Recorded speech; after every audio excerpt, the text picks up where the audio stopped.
संजय राउत जी के पास बहुत टाइम है और आप लोगों को खबर नहीं होती तो आप उनके तक पहुंच जाते हैं। और वो कोई इतने बड़े नेता तो नहीं है कि उनके हर सवाल का मैं जवाब दूं। वो कोई इतने बड़े नेता नहीं है। राज्यपाल संवैधानिक प्रमुख है, हम उन तक जाते हैं। देखो ऐसा है ना, अगर हम चले जाए तो बीजेपी के नेता, और आप कमर से झुककर उनको जब प्रणाम करते तो किसके नेता होते? सर रश्मि शुक्ला बीजेपी के एजेंट थी, इस तरह का आरोप लगा है सर। मुख्यमंत्री को इस पर बात करने की जरूरत ही नहीं है, क्यों जरूरत है इस विषय पे बात करने की? देखिए, मुख्यमंत्री ये प्रमुख है, उन्होंने बातचीत करनी चाहिए, लेकिन वो जानते हैं कि इस पर बात करना उनके लिए कठिन है।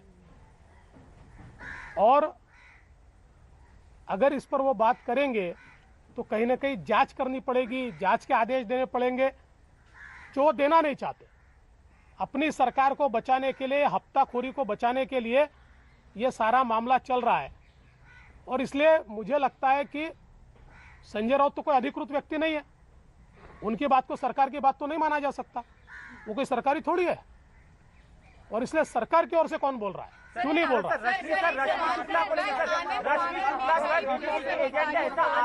सरकार की तरफ से लगाया गया सर, आप क्या कहेंगे? देखिए, कोई अधिकारी अगर सच कहे तो बीजेपी का एजेंट, और हफ्ता वसूल करके दे तो क्या शिवसेना का एजेंट? सर सुप्रीम कोर्ट के बारे में भी कहा है कि सुप्रीम कोर्ट पे बहुत ज्यादा विश्वास नहीं किया जा सकता। सुप्रीम कोर्ट में बहुत ज्यादा विश्वास नहीं किया जा सकता। रंजन गोगोई को कोर्ट कर रहे हैं वो, कि उन्होंने कहा कि वहाँ न्याय नहीं मिलता है। किसने कहा? कोर्ट पर भी सवाल उठाया है। किसने? संजय राउत ने। छोड़ दिया। कौन है भाई वो? कोई इतने बड़े आदमी थोड़ी है। काँग्रेसची काल बैठक झाली, त्यामध्ये एक बातमी अशी समोर येते की काही नेत्यांचा याला विरोध आहे, पण भूमिका मात्र कुठे घेताना दिसत नाहीत। एक मिनिटभरात काँग्रेसची अरे भैया, संपली। चोर चोर मौसेरे भाई हे सगळे एकत्रित आहेत। हे फक्त बातम्या सोडतात की काँग्रेसच्या बैठकीत चिंता जाहीर केली। सगळ्या हप्ता वसुलीत सगळे सोबत आहेत। ट्रांसफर कर दिया गया, पुलिस अधिकारियों को ट्रांसफर कर दिया जाता है। मुंबई पुलिस में तो ये क्यों, आपको क्या लगता है आनंद फानंद में ट्रांसफर की जरूरत क्यों पड़ी? देखिए, जो बूंद से गई वो हौद से नहीं आती। इस प्रकार की चीज़ें पहले करने की आवश्यकता थी, जब ये ध्यान में आ रहा था कि इतने बड़े पैमाने पर लोग हफ्ता वसूली में लिप्त है, उस समय ये करना चाहिए था। लेकिन मैं ऐसा मानता हूँ एडमिनिस्ट्रेटिव बाब है, और इसलिए इसके ऊपर मुझे कोई कमेंट नहीं करना। मुझे ऐसा लगता है कि इसके बाद अगर सुधार हुआ तो हम इसका स्वागत करेंगे। सर, गोपनीय पत्र फोडल्याबद्दल महाविकास आघाडीकडनं गुन्हा दाखल करण्याचा प्रयत्न केला जातो। ज्या पद्धतीचा गोपनीय अहवाल रश्मी शुक्ला यांनी दिला आणि ते जर बाहेर केलं तर अशा पद्धतीचा गुन्हा आहे, अशा सरकारचा गृहमंत्र्याचा गुन्हा आहे। गुन्हा तर माझ्यावरच दाखल करावा लागेल, गृहमंत्र्यावर। कारण गृहमंत्री अनिल देशमुखांवर हा गुन्हा करावा लागेल की गोपनीय पत्र बाहेर केलं, जे पत्राचं संरक्षण करू शकत नाही ते जनतेचं आणि देशाचं आणि राज्याचं करते। ज्यांना पत्र आपलं गुप्त पत्र हे सुद्धा वाचवता येत नाही, त्यांना तर एक क्षण पदावर राहण्याचा अधिकार नाही। एका सेकंदात राजीनामा देऊन बाहेर गेलं पाहिजे।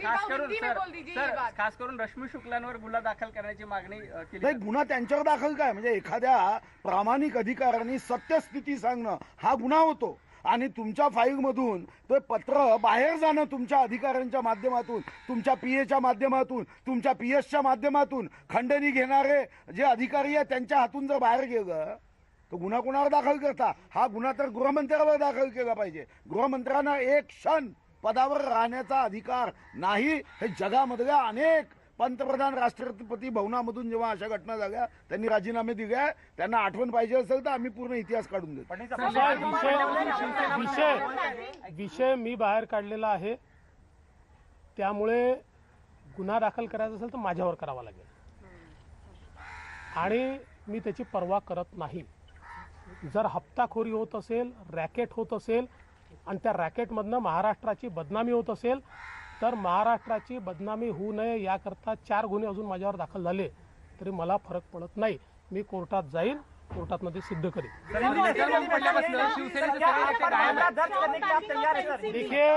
देखिए, कोई भी इस मामले में एफआईआर भी दर्ज हुआ तो मैं उसकी परवाह नहीं करता।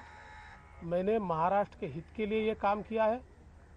जो एक प्रकार से गुनाह हुआ था और उस गुनाह को छुपाया गया था।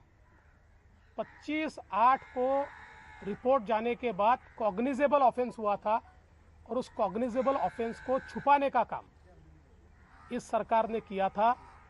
उसको अगर मैंने उजागर किया है और महाराष्ट्र की प्रतिष्ठा को बचाने का काम किया, ये अगर गुनाह है तो ऐसे 4 गुनाह मैं और करूंगा और मैं कैसे सही हूँ ये मैं न्यायालय में जाकर बताऊंगा। सर लेटर ऑन पडल्यापासून शिवसेनेचे सगळे नेते गायब आहेत, परत कुणीच भूमिका घेत नाहीये, गुन्हे उघडकीस यायला लागल्यानंतर शिवसेना गायब झाली There is a call on strong backing by NCP for Anil Deshmukh. So many days have देखिए इसमें बहुत स्पष्ट रूप से दिखता है कि ये तीनों जानते थे इस प्रकार की हफ्ताखोरी हो रही है। ये तीनों पार्टियों को पता है कि इसमें का सत्य बाहर आया तो तीनों का चेहरा खुला हो जाएगा, इसलिए वो उनको बैक कर रहे हैं। सर याला लागून मनसुख हत्या प्रकरणावर सर मनसुख हत्या प्रकरणावर कल ADS